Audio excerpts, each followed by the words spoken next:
Go ahead, get started. Perfect. Just a brief overview once again, summary of the key points or the housekeeping notes from today. All right, well, Ivana, kick us off with introductions. Hey guys, my name is Ivana. I am a yard advisor here at Sunday. I'm from Austin, Texas. I got my bachelor's of science in horticulture from Texas State. I've been in landscaping for a few years now, anything from growing the plants to planting the plants to diagnosing the plants. So plants are my game. I'll be chatting with you guys about, best practices to take care of things. And my name is Will, also one of the yard advisors here at Sunday. Got my bachelor's of science in environmental and sustainability sciences from Cornell University. Worked on a vegetable farm for the summers in high school, and then coming back from college for summer as well. So I'll be focusing a bit more on some of the soil questions today, general repair questions, and really anything in between. So if you have any cool season grass questions, Ivana's great, but we only let her be there so she didn't have to talk about warm season grass all the time now. But yeah, absolutely thrilled to be able to chat with you all today.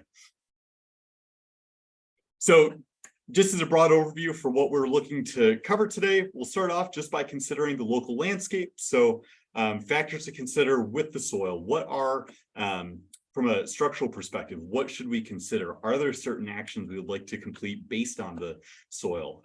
Considering the current conditions, anything we need to adjust from a plan perspective, different grass types and potential pros and cons, and then also looking at common issues or factors, variables which may pop up over the course of the year. Healthy lawn environment, diving a bit more into some of these common practices. We'll chat about watering and how to promote stronger roots and make the grass more or less susceptible to showing signs of drought stress.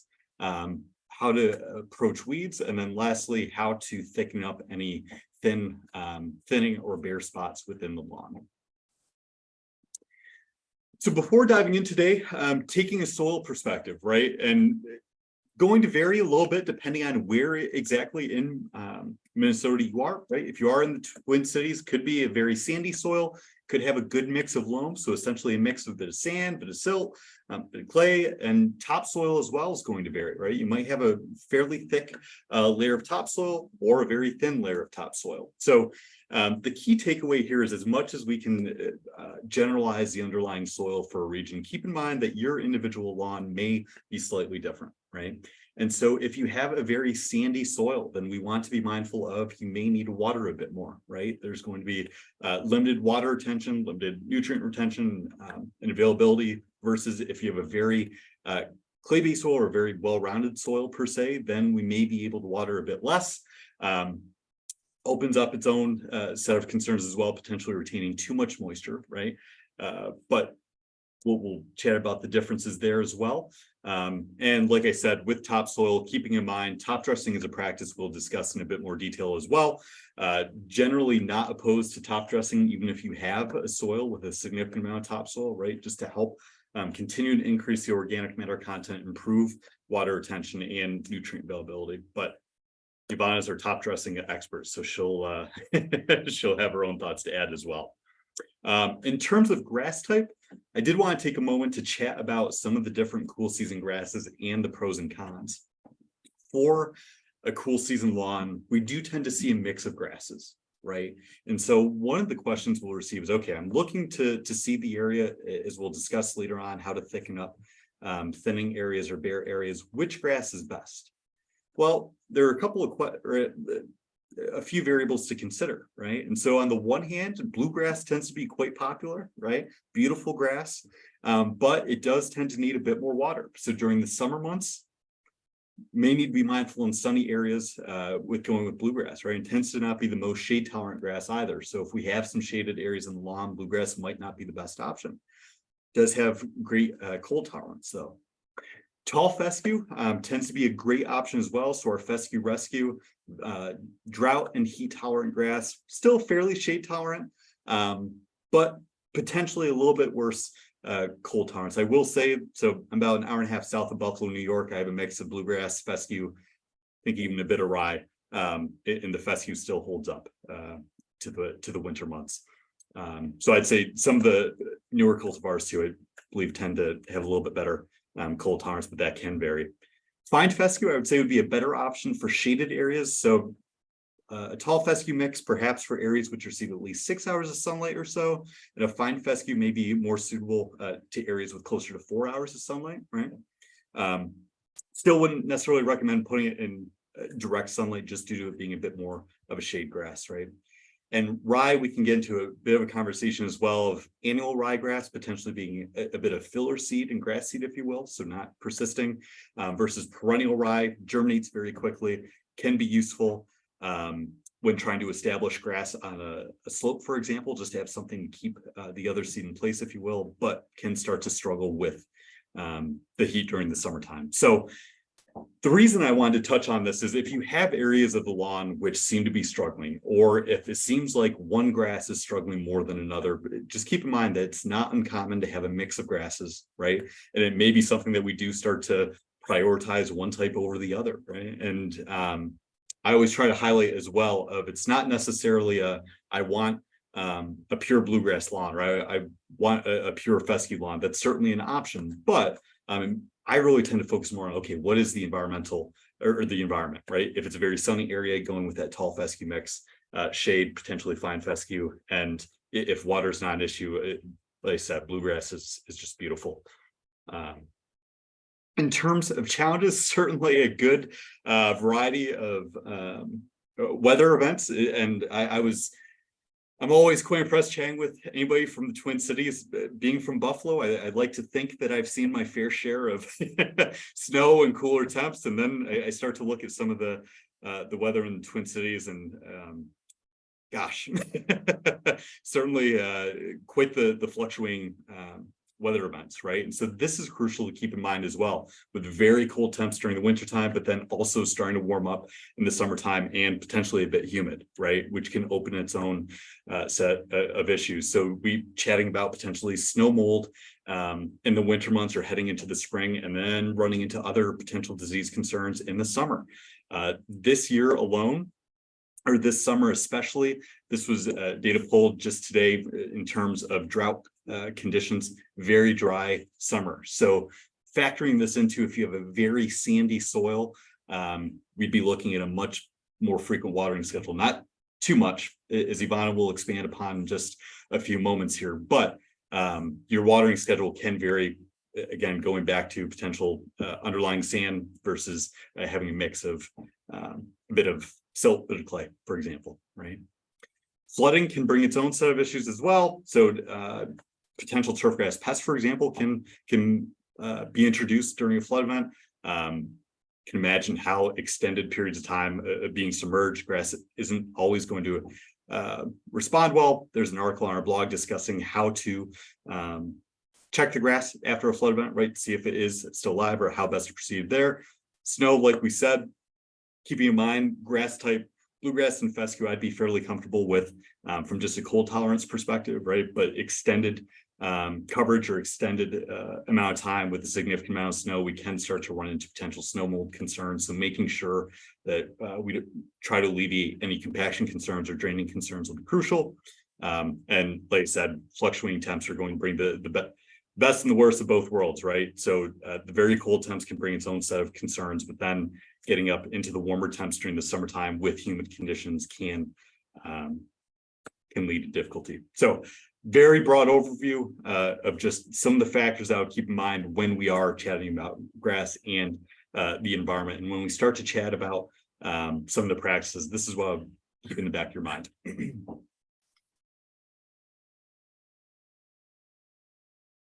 So in terms of a healthy lawn environment, some of the practices here we would consider or tend to be common questions. The first being dethatching.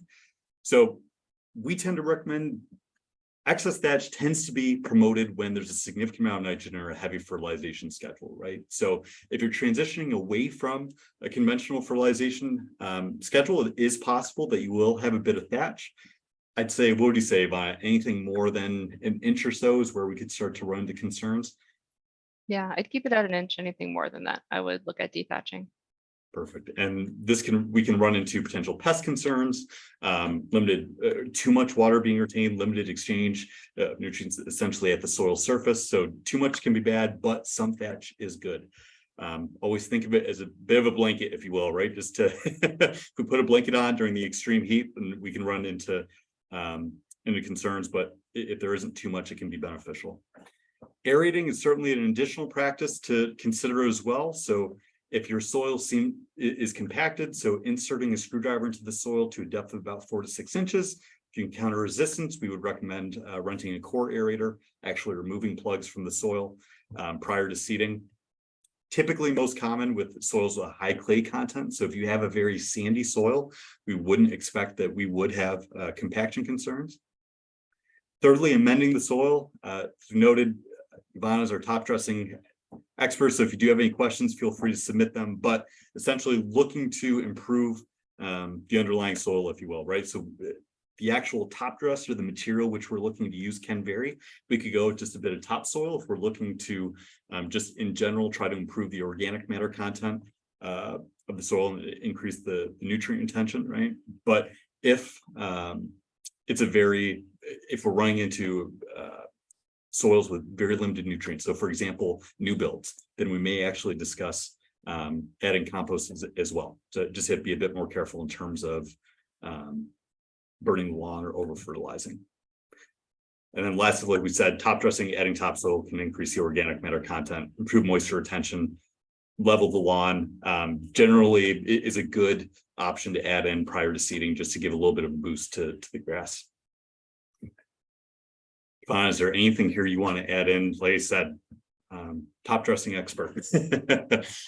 I did want to say, I think Gina from Plymouth did have in her question, she mentioned that a couple of her trees are cedars and she had some evergreens. Typically, these can acidify the soil with their leaf litter. Those can be slightly acidic. So when you're looking to amend certain areas, that might be something that you want to consider. Different areas in your lawn having different needs. So if there is an area, under a tree that's making it more acidic, just adding a tiny bit of lime when you're adding some topsoil should help. You don't need to apply it to the entire lawn, but just, for that area. And I know that I believe it was Joshua has a problem where, he's getting a lot of sand and salt whenever the snowplows come through and they put the snow over his lawn. We'll touch more on it in a little bit, but that would be another time where you would probably want to amend the soil every few years, just if there's a lot of salt buildup there.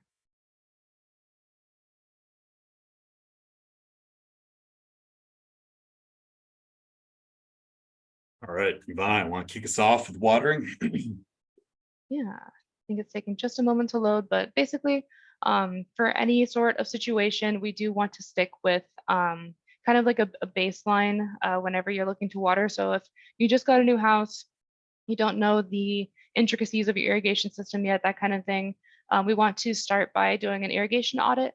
So this just means, if you can take an empty deli container or a tuna can, if you want to grab some sprinkler gauges and put them out in your lawn as you water, then you do just want to measure how much water you're putting into your lawn. You want about 1/2 an inch per session. Right now, I would say anywhere from 2 to 3 times a week, depending on your soil type.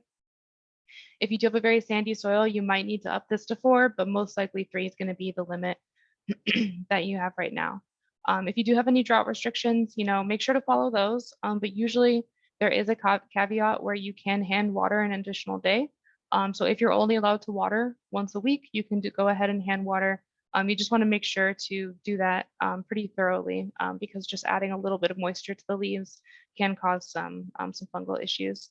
But if you've got, a nice soil like this one, if you've got one that holds water pretty well, 2 to 3 times a week should be plenty. And the point of, I realized I kind of trailed off on the auditing your sprinklers. You do want 1/2 an inch of water up the side of that tuna can, sprinkler gauge, or deli container. And then you can kind of time it from there. So if it takes 30 minutes to get to that, you want to water 30 minutes each time you water. As far as the timing goes, you're going to want to do it pretty early in the morning so that it doesn't evaporate with the sun and the sun doesn't magnify, or the water doesn't magnify the sun on the leaves and cause any burning.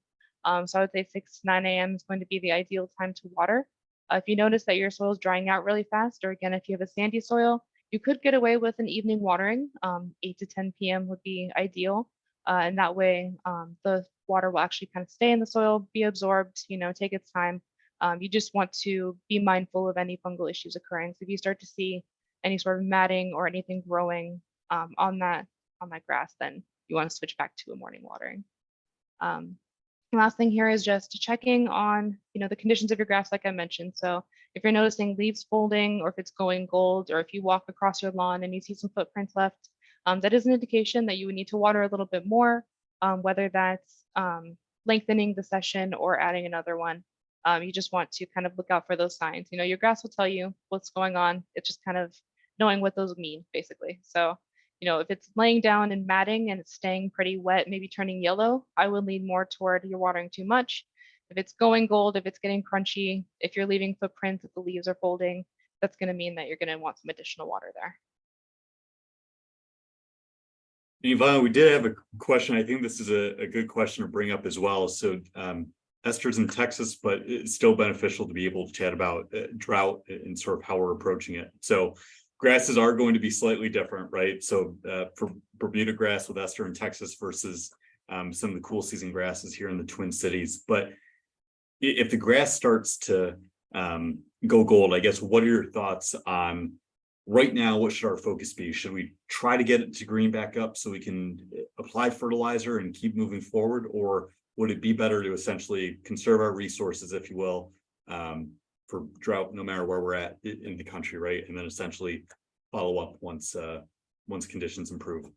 Yeah, so it is based on temperature. I would say if it's getting above 85 for your cool season grass and it's starting to go gold, I would consider that a maintenance period. For Bermuda grass in Texas, I would say once it's above 95, that would be going into maintenance mode. And all that means is just making sure you get at least 1 inch of water every week, just to make sure that the grass is alive. It will be going dormant and it's going to look a little grumpy, but it is just trying to protect itself from that heat.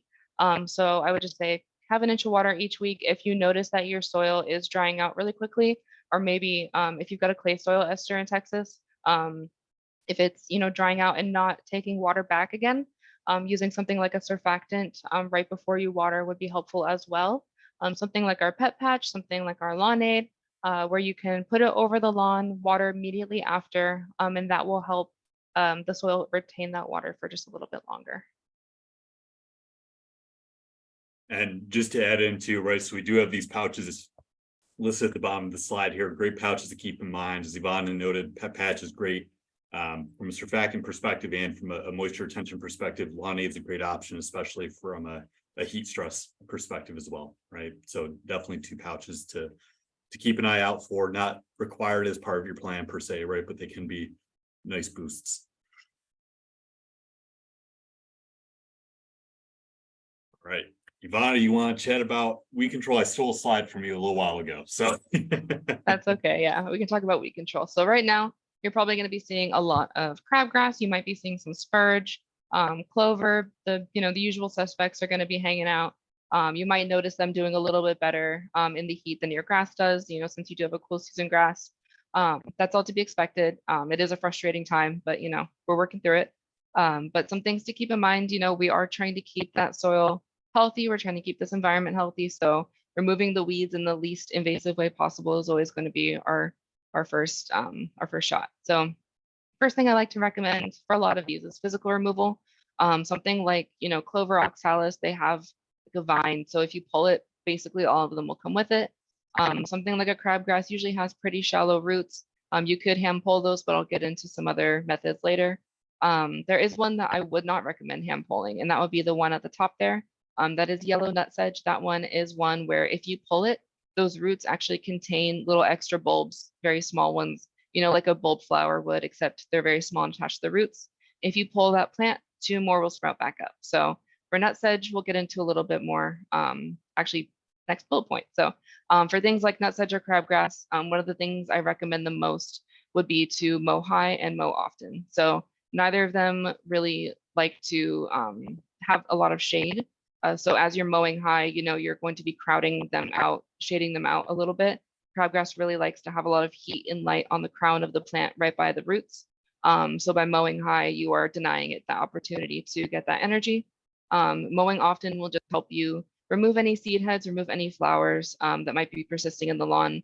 And this is a time where you would be bagging your clippings just to make sure that they're not, you know, pervading in your lawn, basically. And that would lead us to the containing the weed self-propagation. That would be for bagging your clippings, just making sure that they can't, escape and take over another section. Other things to keep in mind while you're trying to fight off these weeds would be to improve your grass density. I know we'll chat a little bit more of that later, but doing things, like top dressing a little bit, overseeding at least once a year, things like this will really help your grass create a really nice dense environment that's very difficult for a weed to penetrate. Fertilizing appropriately is another really huge one. There is such thing as too much fertilization, and that can lead to a more weak growth in your grass, allowing other things to, pervade, but also making sure you are giving it something to where the soil isn't so depleted that, things like clover will want to come in because they like a little bit less nutrients in their soil. And if you're doing all these things and these weeds are still killing you, you can use a spot treatment. We do have a couple options here at Sunday. We have our Weed Warrior, which is a broadleaf herbicide. It is selective, meaning it's not going to harm your grass. It is just there for broadleaf weeds, something like a dandelion, a clover. It helps out with moss. I know someone mentioned thistle under their trees there. So you could use dandelion doom on that as well. The other one we have here is our Weed Warrior. This one is good for grassy weeds as well. It is a non-selective herbicide, meaning that it will damage anything it touches. So it is something that I would only use in your lawn if you're planning to overseed that area, just because it can, damage the turf grass as well. So it is good for grassy weeds like crabgrass. You just want to be mindful of the area that you're spraying it on.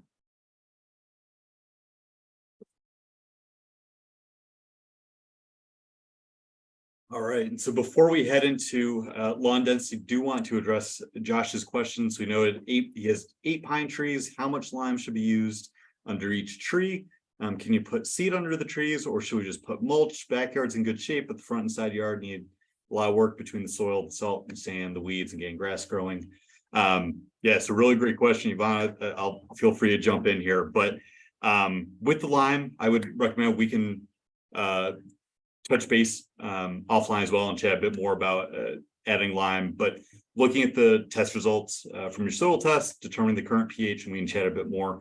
There overall, it's going to be a bit, we can chat what the best option is going to be, right? I would say if it is primarily a shade concern, then it may make sense to go with our shade select grass seed, right? So there's a possibility. I'd say if there's that would be the optimal grass seed. If that won't take, then we could certainly consider mulch, but also can consider competing resources, right? So from a water perspective, even with the tree and the grass. But Ivana, any other thoughts there, or potentially even alternative ground cover, right? Yeah, so one thing I did want to correct from that previous slide, I do just want to make it known that Weed Warrior is a non-selective herbicide, meaning it's going to kill whatever it touches. And Dandelion Doom is only for broadleaf weeds, and that is something that is selective and will not harm your turf grass. Now that I've got that, I do just want to chat a little bit about, having grass under your trees. If you do use something like our Shade Select and it's just, it's not working out, I would check to see if your soil is staying a lot drier. If you notice in the morning that soil is drier than the rest of your lawn, that would tell me that it's a competing for resources issue. If everything looks exactly the same, there are take-home tests that you can do to test the pH of one certain area of your lawn. And I would try that just to see if those pine trees are acidifying it to unsustainable levels. Usually it's not going to be as much of a concern because grass does pretty well in a range of pHs, but it is something to think about, especially if it's a pine. If the grass just isn't happening, I would say mulch. Even doing some mulch with a little bit of an alternative ground cover would be fantastic. Something like a purple heart vine, something that will grow in low light, kind of grow wherever you put it. That might be helpful just for a soil erosion perspective as well. All right, so I realize we're coming up on time here, so I'll do my best to stick to the time limit. But like we said, if you're unable to attend for the full session, we'll be sending out the recording.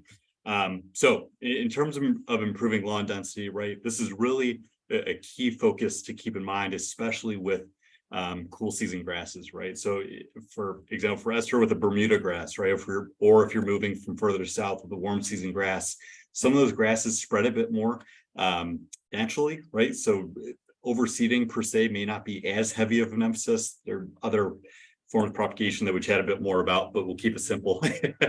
So with most cool season grasses, we're really looking to seed to maintain that turf density. So if our entire focus is essentially modifying the environment to prevent weeds, for example, and to promote grass growth, this is where the seeding really comes into play, because it not only helps us ensure that we maintain that thick turf canopy, but also minimize the weed issue, right? So really a 2-for-1, if you will.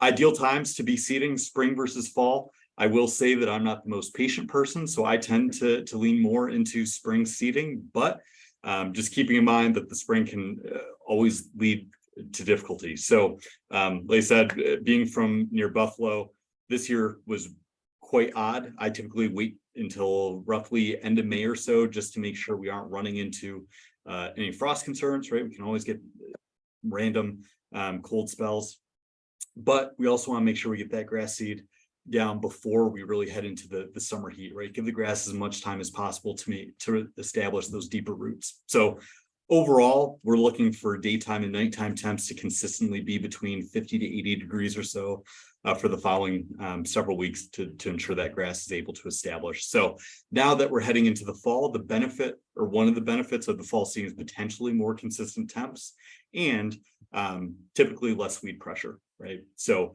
it tends to be a little bit easier of an environment to be able to get grass seed established without having to fight the weeds quite as much.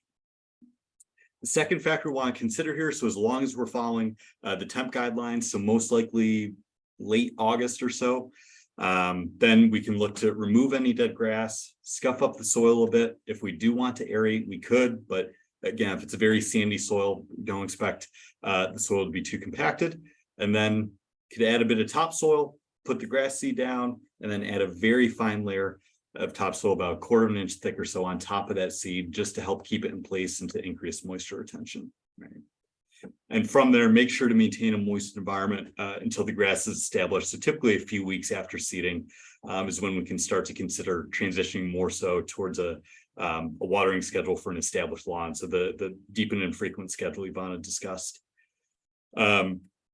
When looking to maintain a moist environment, key focus is it's going to be a short but frequent watering schedule. So the opposite of what we recommend for an established lawn. So typically watering roughly once a day if you don't receive any rain, potentially more than once per day if we're running into extreme, if it's earlier in the summer that you're looking to seed, or we have a spike in heat, but typically right around 1 watering per day or so, and just long enough to saturate that soil surface without running into the water starting to pool and potential disease concerns. Perfect. All right, so we are over time, so we'll get this wrapped up here. In terms of resources, did just want to highlight, firstly, our blog, The Shed, is a great resource. The majority of the articles we'll be including in the follow-up email will be coming directly from The Shed. Secondly, keep an eye out, or if you, I doubt that we'll be sending you questions, but if you would like to send us questions, feel free to reach out at webinars@getsunday.com. We're always happy to chat. And finally, our YouTube channel is a great resource as well, providing product overviews, how-to videos, but then also is home to our webinar series. So if there are other webinars you'd like to check out, for example, the Texas-specific webinar, that's on our YouTube channel. We've offered order of operations webinars, lawn care basics, and we will be heading into August here, chatting a bit more about how to repair cool season lawns and what to be considering for the fall months. So keep an eye out. Yeah, and I just wanted to show you guys real quick. This will be in the follow-up email, but we created a little bit of a cheat sheet for the Twin Cities area, just for a few common lawn care things, just so that you can kind of keep track of when to do them, why to do them, everything you'll need for those. And again, this will be available as a PDF in that email, so you'll be able to print this out, and hang it on your fridge. And if you need, just a little bit of a refresher on what to do. All right. And Yvonne, in terms of registration questions, I think we're in good shape, right? Yeah, I just wanted to touch one more time on Joshua's question again about the all of the sand and the salt. Something I would recommend if you are needing to oversee that area repeatedly because that area is getting so damaged, I would recommend using a surfactant before adding anything to that area, just to maybe the first watering of the season or something, or first rain after the snow's melted and the grass is actively growing, just to flush out a lot of that salt and that debris, just to make the root zone a better place for your grass. As far as letting it dry out, if you can just move some of the snow out of the way, that would be helpful. But at least from a soil perspective, using something that will flush all that salt out of the area would be helpful. Great. Well, it was an absolute pleasure, everybody. Like we said, keep an eye out for the follow-up email. Hope to see you at a future webinar and hope you have a great rest of your day. And let's see, hold on. So we did have one more question. Will these tips work for Northern Indiana for Isaiah? Yes, they will, Isaiah. And you can, this is a very evergreen schedule for a lot of cool season lawns. So this would work in your area as well. Alrighty. Well, I hope you all have a great rest of your day. And if you need us, you know where we'll be. Take care, everyone. Take care, y'all.